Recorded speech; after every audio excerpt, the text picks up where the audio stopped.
Success से पहले एक चीज़ ज़रूरी होती है, फेलियर। और ये थी मेरी कैंडल की पहली ट्रैजिक कहानी।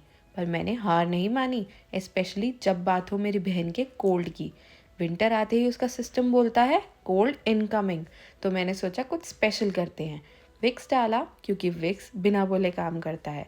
उसके साथ डाला थोड़ा कपूर क्योंकि अगर काम करना है तो फुल देसी पावर के साथ। ये कोई नॉर्मल कैंडल नहीं है, ये है cold and cough protection candle. जलाओ और नाक खुद क्लियर हो जाती है।